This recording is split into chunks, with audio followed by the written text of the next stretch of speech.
bonjour à tous. Voilà, merci en tout cas de m'accueillir, merci Résonance de m'avoir invité. Je suis vraiment ravi d'être ici dans cette magnifique salle et surtout cette magnifique ville de Lausanne que je connais trop peu, mais dont j'apprécie beaucoup, notamment le lac qui l'aborde. J'ai réintitulé le titre de ma présentation en Pourquoi est-ce que notre futur repose sur les écosystèmes et comment est-ce qu'on peut, quels sont les outils, quelles sont les plateformes qui peuvent accompagner ce glissement, cette évolution. Juste très brièvement, donc, Entreprise Globale, c'est la société que j'ai créée il y a 4 ans maintenant. On est basé en Belgique. Nous sommes les organisateurs de la conférence européenne sur le coworking, dont la dernière édition a eu lieu à Paris au mois de novembre. On a eu 300 participants venant d'un peu plus de 30 pays différents.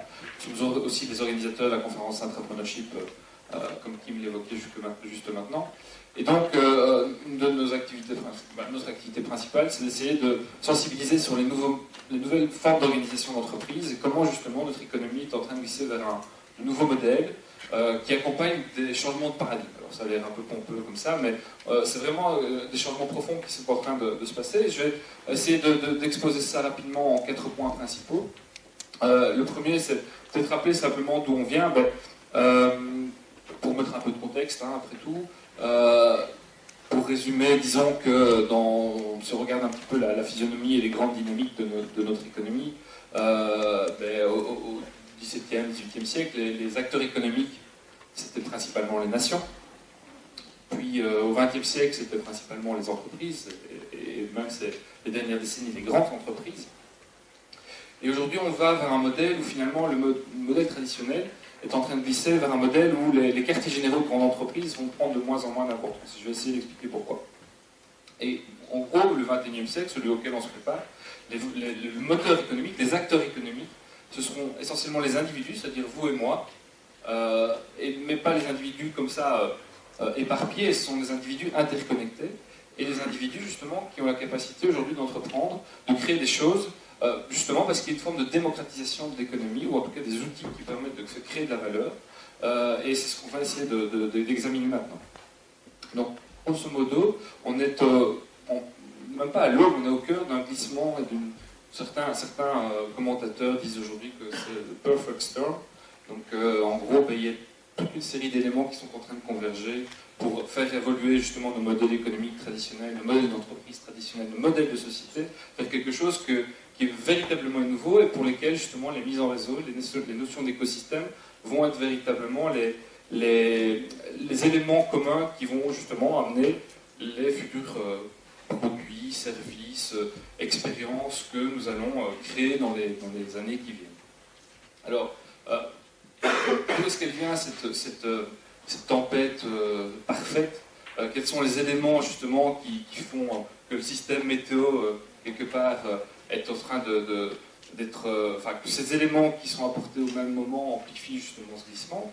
Je dirais qu'il y a un premier élément, c'est que tout devient beaucoup plus complexe de façon générale. Pourquoi? Parce que simplement on a produit ces dernières décennies, les derniers siècles, une somme telle de connaissances et d'expertise que finalement les produits qu'on amène aujourd'hui, ou quand on veut créer quelque chose de réellement innovant qui a une vraie valeur ajoutée, il faut amener non seulement de la connaissance nouvelle, mais surtout qu'il se base sur de la connaissance qu'il aura fallu digérer et configurer déjà, une connaissance qui a déjà été exploitée quelque part. Je lisais un article ce matin, il disait voilà, qu'aujourd'hui en moyenne, les personnes qui amènent une nouvelle innovation, en général, que ce soit dans la recherche, que ce soit dans le domaine commercial, avaient 1 an de plus qu'il y a 10 ans.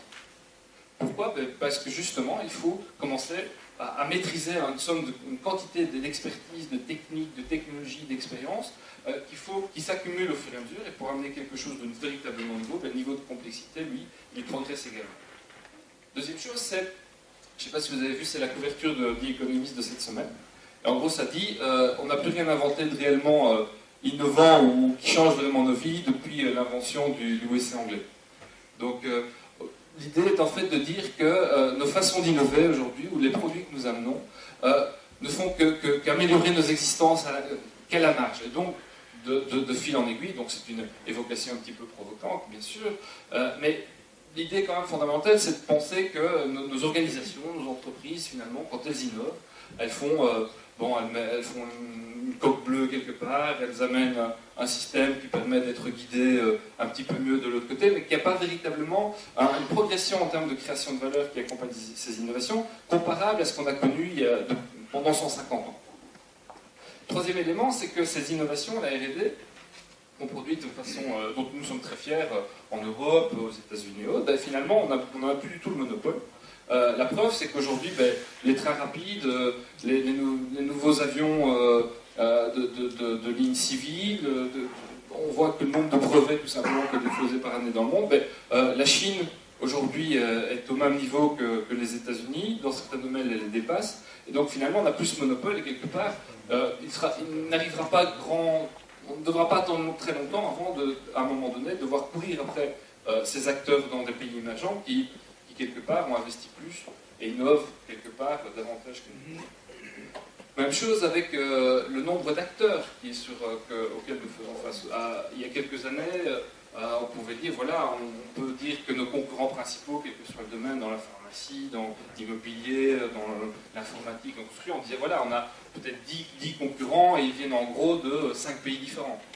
Aujourd'hui, c'est plus possible d'affirmer, de se contenter de ça, c'est-à-dire que le nombre de pays, le nombre de continents finalement qui entrent dans la bataille globale, quelque part, devient de plus en plus important, y compris un continent comme l'Afrique aujourd'hui, qui n'est pas mal positionné du tout, par exemple, dans les technologies mobiles dans lesquelles, justement, on fonde beaucoup d'espoir de création d'emplois futurs, de création de technologies futures.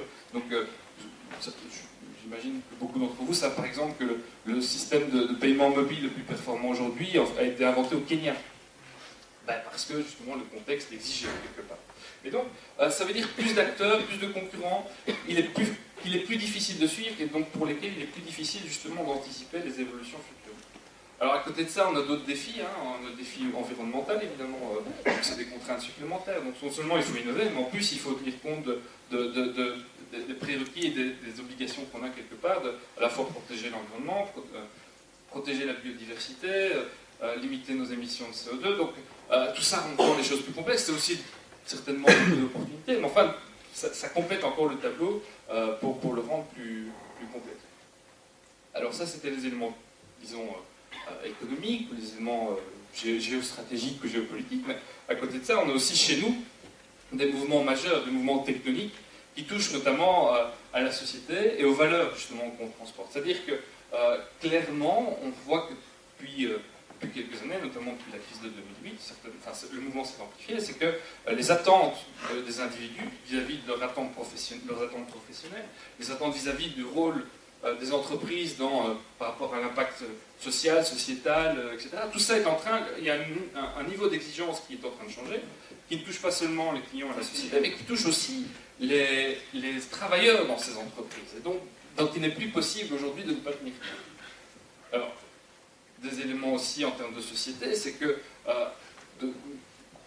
l'emploi 35 ans dans la même entreprise, avoir une perspective simplement en termes de choix professionnels, de grimper l'échelle dans une entreprise, voilà, d'être dans cette trajectoire un petit peu linéaire, ce modèle-là, il parle de moins en moins de gens, certainement de moins en moins de gens au niveau des nouvelles générations.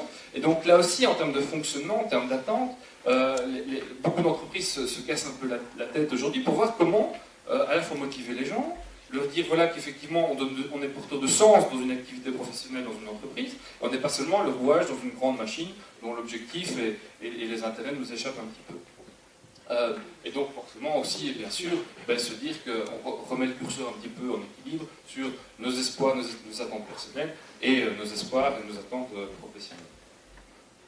Parlons également du fait que le modèle, justement, on parlait du modèle du quartier général, c'est qu'il y a un gros défaut aussi, c'est qu'au fur et à mesure où on s'équipe en voiture, qu'on est de plus en plus mobile, qu'on est de plus en plus nombreux quelque part aussi, il y a un problème de congestion qui se crée, et quelque part, voilà, on doit aujourd'hui tenir compte de cela et le gérer, ce qui inévitablement exige l'invention, la création de nouveaux métiers. Alors la bonne nouvelle, c'est que justement en termes technologiques, aujourd'hui cette évolution elle est possible, et pour une migration vers quelque chose qui qui est un modèle beaucoup plus distribué. Donc ces outils-là, vous les connaissez. Donc le premier, c'est... Tout le monde est familier avec le terme cloud computing ici? Qui ne connaît pas le terme cloud computing? Ok. Donc voilà, le terme progresse. Donc le cloud computing, en fait, c'est l'idée de dire que tous vos logiciels, tous vos applications, quand vous êtes en train de travailler en ligne, ne sont plus stockés sur votre ordinateur personnel, mais tout ça est hébergé sur des serveurs qui peuvent être à des milliers de kilomètres. Et donc, quelque part, votre ordinateur devient seulement une interface que vous pouvez utiliser, mais ce qui veut dire aussi que tout ce qui est mise à jour, tout ce qui est stockage de données, tout ce qui est développement de nouveaux services, vous ne devez plus nécessairement les acheter, vous pouvez entre guillemets les louer. Ce qui fait baisser énormément le coût d'équipement par rapport à tous ces nouveaux logiciels avec un modèle qu'on appelle Software as a Service. Donc on est aussi dans cette logique, on se rapproche d'une forme de développement durable aussi. On ne doit pas acquérir les choses, mais on peut les louer, les utiliser, les payer. Voilà. Donc le cloud computing, c'est une métaphore aussi qui dépasse simplement le domaine de l'informatique. D'autres choses qu'on voit, c'est que simplement dans nos vies professionnelles, nous sommes la plupart d'entre nous sont des travailleurs de la connaissance, des knowledge workers. Et de quoi avons-nous besoin pour exercer notre profession? Alors, c'est pas si vous êtes cordonnier, si vous êtes chercheur en biotechnologie, donc un ordinateur simplement ne vous suffira pas, mais essentiellement, pour beaucoup d'entre nous, une connexion Internet et un ordinateur, et plutôt même un ordinateur portable, ça nous suffit pour exercer les tâches qu'on nous demande dans nos activités professionnelles. Ça change beaucoup de choses, évidemment. Ça veut dire qu'on n'est plus lié nécessairement à une infrastructure qu'un employeur met à notre disposition. On peut, quelque part, exercer notre activité intellectuelle, de production, d'exécution d'une tâche ou de création de connaissances, ou de création de quelque chose en général, n'importe où, à partir du moment où, justement, cet équipement devient léger. D'autre part, on voit apparaître dans certaines entreprises ce qu'on appelle Bring Your Own Device, c'est-à-dire que les départements informatiques, à un moment donné, disent vous n'avez plus besoin de moi, je vous donne 15 000 francs suisses, presque l'équivalent d'euros maintenant, et vous achetez l'équipement qui vous convient mieux. Et donc ça veut dire qu'on autonomise aussi les travailleurs par rapport à l'équipement dont ils ont besoin pour exercer, selon eux, l'activité au mieux l'activité qu'ils ont à exercer sur base de la raison pour laquelle ils sont engagés. Donc ça change également beaucoup de choses. C'est-à-dire que l'entreprise, finalement, elle n'est plus nécessairement un pourvoyeur d'infrastructures en tant que tel, mais elle peut faciliter l'acquisition de ces équipements, mais les individus, la responsabilité descend véritablement au niveau des individus. Alors on parlait de software as a service, donc pour ceux qui, la plupart d'entre vous j'imagine connaissent, mais disons, en gros ça veut dire que l'entreprise se décentralise aussi au niveau des outils logiciels qui sont utilisés justement pour exercer ces activités. Donc ça veut dire qu'aujourd'hui vous trouvez très facilement des outils de comptabilité, de gestion de flux de transactions, Skype ou Hangout ou autre, faire de la téléconférence et très souvent de façon gratuite. Des systèmes téléphoniques aujourd'hui qui coûtent quelques centimes par minute, voire souvent ne coûtent rien. Vous avez le système des documents partagés. Enfin, tout ça fait aussi en sorte que, en termes d'infrastructure, on a accès en tant qu'individu à des choses qu'auparavant seules des institutions ou des organisations pouvaient se procurer et mettre à disposition de leurs employés. Donc ça veut dire que quelque part le pouvoir et les capacités d'entreprendre, de créer, d'exécuter des tâches professionnelles, de nouveau, on n'est plus dépendant d'une organisation qui nous chapeaute nécessairement. Même chose au niveau de la coordination. C'est-à-dire qu'il y a toute une série de choses aujourd'hui pour lesquelles alors, on n'en est pas encore là, mais c'est la tendance dans laquelle on va aller dans les années qui viennent. C'est que même une usine, on n'en aura peut-être plus nécessairement besoin.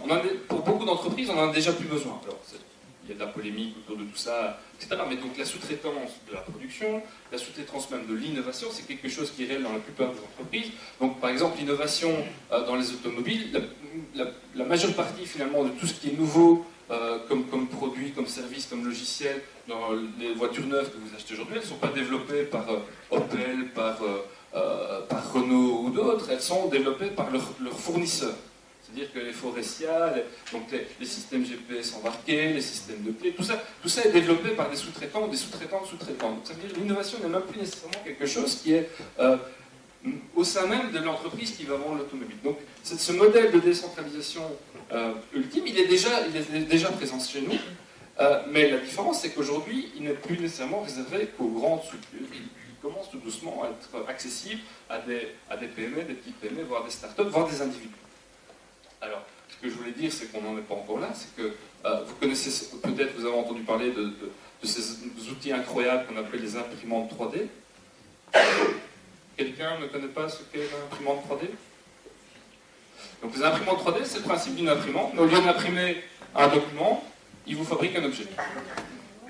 Donc, donc ça va jusque, il y a des tests aujourd'hui qui sont avec des médicaments. C'est-à-dire qu'au lieu de mettre des cartouches d'encre dans votre imprimante 3D, ben vous mettez, je sais pas, un peu de potassium, un peu d'agent actif ceci, un peu d'agent actif cela. Vous en avez 100, et à un moment donné, vous pouvez créer, je sais pas, une molécule d'aspirine à la pièce.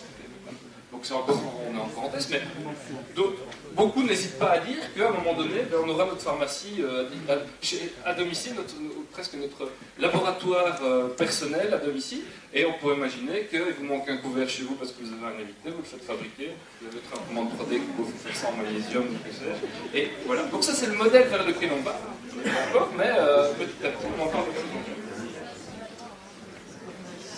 Donc,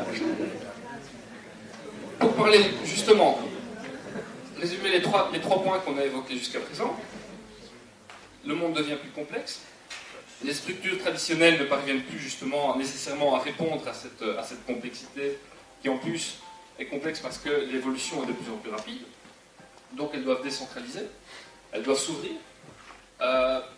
et la bonne nouvelle c'est que quelque part, grâce à tous ces outils disponibles, chaque individu devient ce qu'on appelle en anglais empowered. C'est-à-dire qu'on a à notre disposition des capacités incroyables dont on n'a plus nécessairement besoin d'avoir un gros capital derrière soi, des capacités de networking, des capacités d'imagination, etc., qui vont nous faire la différence, plus nécessairement des ressources finalement dont on dispose et qu'on peut même aller chercher à l'extérieur, parce que ben, en même temps on a de nouvelles sources de financement qui apparaissent. Je n'ai pas parlé du crowdsourcing, je n'ai pas parlé de choses comme ça, mais on peut mettre dans le tableau justement ces évolutions-là également.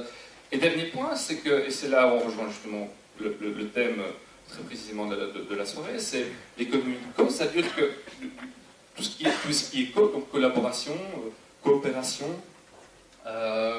coworking, je dis même écosystème, c'est-à-dire qu'on peut mutualiser ces ressources.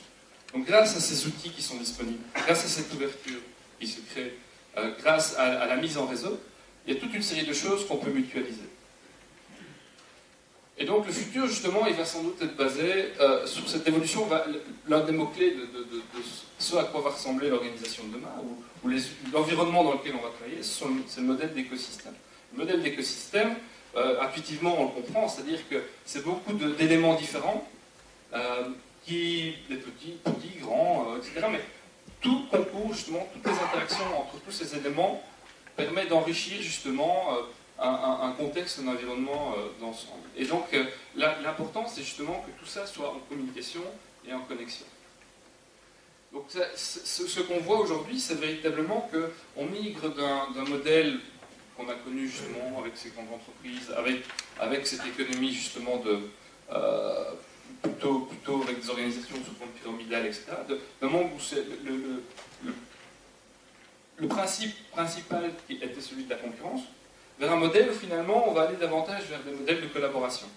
En se disant que finalement se mettre ensemble pour créer quelque chose en commun va être plus rentable et va être mieux adapté à l'environnement dans lequel on est que essayer de continuer à essayer de se concurrencer l'un l'autre, quitte à se concurrencer tous les deux. Parce que justement, un troisième concurrent qu'on n'a pas vu va émerger, parce que l'information circule beaucoup plus vite qu'avant, et qu'on est plus fort justement à évoluer ensemble et à faire migrer quelque part notre marché commun dans une direction qu'on a choisie, plutôt que d'essayer de faire cavaler seul chacun de notre côté. Et comment se traduit cet écosystème de façon pratique? À quoi ça va ressembler? Ben, justement, une des formes qu'on anticipe, c'est la création.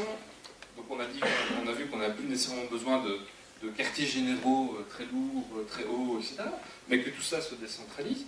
Ben, les espaces de coworking sont sont sans doute un des lieux physiques dans lesquels justement ces interactions vont pouvoir se produire de façon organique, donc non nécessairement planifiée, mais justement avec pour chacun justement la capacité, à partir du moment où on sait ce qu'on a à faire, quel est notre boulot, mais se mettre dans une position où on va pouvoir s'ouvrir à d'autres, collaborer le temps d'un projet, échanger des idées qui vont nous permettre justement d'innover de façon différente et de faire en sorte que justement ces interactions-là nous rendent plus rapides, plus agiles. Donc c'est la question aussi de la multidisciplinarité. Le problème souvent des organisations classiques, c'est que on a souvent des clones les uns à côté des autres, et donc effectivement dans un domaine particulier où les choses n'évoluent pas trop vite, ben, ça pose pas de problème parce que tout le monde est focalisé sur le même objectif et les virages brusques ne sont pas quelque chose qui sont nécessaires ni même souhaités. Dans l'environnement, comme on l'a vu, dans lequel on évolue, cette multidisciplinarité, elle est indispensable, d'autant que justement la complexité dans laquelle on est fait que un produit, une voiture, aujourd'hui, c'est pas seulement de la connaissance dans les métaux, dans la mécanique, etc. C'est de la connaissance en logiciel, c'est de la connaissance en matière de chimie, de nouveaux matériaux, etc., qu'il est nécessaire d'embarquer dans les véhicules modernes. Donc toute cette compétence-là, une entreprise classique ne peut pas la maîtriser intégralement. Donc cette multidisciplinarité elle est nécessaire, et donc si elle est nécessaire, il se pose la question, mais comment mettre tout ça en interaction? Tout ça se passe en ligne évidemment aussi. Aujourd'hui, grâce à nos écosystèmes qui se créent en ligne, la possibilité de se mettre en interaction, les communautés, ceux qui sont familiers avec les réseaux sociaux, vous voyez ce qu'est une communauté, ou ce que sont les communautés. Ces communautés, elles se créent ponctuellement ou de façon durable, avec justement la possibilité de se créer, de se recréer de façon très très rapide.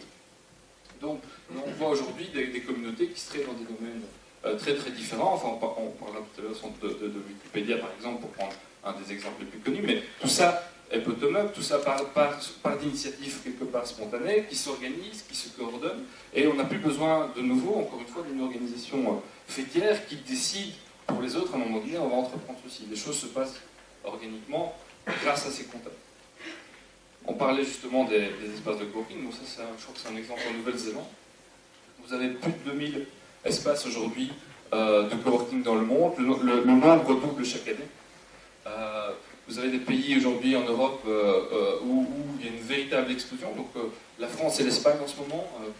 La Muse s'est dupliquée maintenant à Lausanne, et sans doute il y aura d'autres antennes à venir qui vont se créer. Donc en Belgique, d'où je viens, on a aussi une explosion actuellement de ces espaces de coworking, parce que ce constat effectivement est partagé, et aussi parce que on sent que la demande est là, de la part de la fois de travailleurs freelance, mais aussi maintenant petit à petit des entreprises qui comprennent effectivement, qui intègrent le fait que si on veut continuer à être dans la compétition ou la collaboration à venir, il faut qu'à un moment donné on s'ouvre et qu'on permette justement aux personnes sur lesquelles, desquelles nous dépendons justement pour créer notre marché de demain, se sentent bien, se sentent inspirés et alimentés par des idées et des rencontres nouvelles. Et si on veut effectivement arriver dans ce cadre-là et créer autour de nous ou intégrer des écosystèmes différents, il faut que ces personnes sortent, et un espace de coworking pour ça offre une solution relativement concrète. Et donc voilà, donc l'écosystème il est assez abstrait, mais il devient moins abstrait une fois qu'on fréquente ce genre d'endroit. Qui est déjà entré dans un espace de coworking ici? Wow. Je ne suis pas sûr qu'en Belgique on a autant de mal. C'est formidable, vous êtes bien parti. Bravo la Suisse. Donc les espaces de coworking, effectivement, on pourrait même imaginer que demain, imaginez que le siège de Nestlé ressemble à ça. Vous allez à Beauvais ici et que vous entrez, il n'y a plus le bureau du directeur est à côté du bar, et voilà. Donc c'est une plaisanterie, mais en même temps, pourquoi pas? Pourquoi pas? Et on fabriquait nos capsules Nespresso chez soi directement plutôt que de devoir aller les acheter au magasin avec une imprimante 3D. Donc, élément très important aussi par rapport à ces questions de l'écosystème, donc c'est l'élément humain. Donc pour que justement ces connexions se produisent, pour que la chimie opère, il faut que le côté humain. Donc l'innovation, on l'a beaucoup oublié ces dernières décennies, c'est quelque chose qui est aussi en général le fruit d'une passion et d'une énergie qui se développe chez des personnes au niveau individuel. Donc les grandes innovations, l'histoire de l'innovation, souvent il y a une ou deux personnes qui portent quelque chose, qui croient quelque chose, qui persévèrent, qui font des erreurs, qui cherchaient quelque chose et trouvent autre chose. Et donc nos modèles d'innovation, quelque part, ces 20-30 dernières années, ont été tellement canalisés et emprisonnés dans des procédures qu'à un moment donné, on a perdu un petit peu la capacité de laisser cette chimie opérer. Et donc, pour que cette chimie opère, il faut aussi que les émotions puissent s'exprimer. Et ces émotions-là, dans beaucoup d'entreprises, hélas, elles ne trouvent pas nécessairement leur place. L'espace de coworking permet de nouveau à ces émotions de s'exprimer et de faire en sorte que les gens se trouvent en fonction de leur affinité, de ce qui les guide à un moment donné, de ce qui les motive ou ce à quoi ils croient, de nouveau inspirés peut-être par une rencontre, une discussion qu'ils vont avoir avec une autre personne qu'ils n'auraient pas rencontrée si le lieu n'avait pas été présent, s'il n'avait pas été à l'intérieur du lieu en question.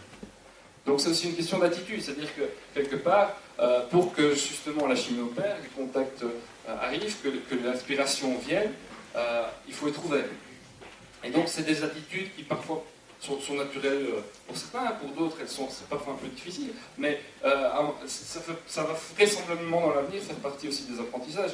Et de nouveau, le contexte dans lequel vous êtes, on ne se comporte pas nécessairement de la même façon au bureau que chez soi ou avec ses amis, et donc faire en sorte que dans le lieu de travail, un peu comme dans un espace de coworking, on ait cette attitude justement d'ouverture, d'échange, c'est quelque chose de fondamental aussi en termes de capacité de création de valeurs futures potentiellement.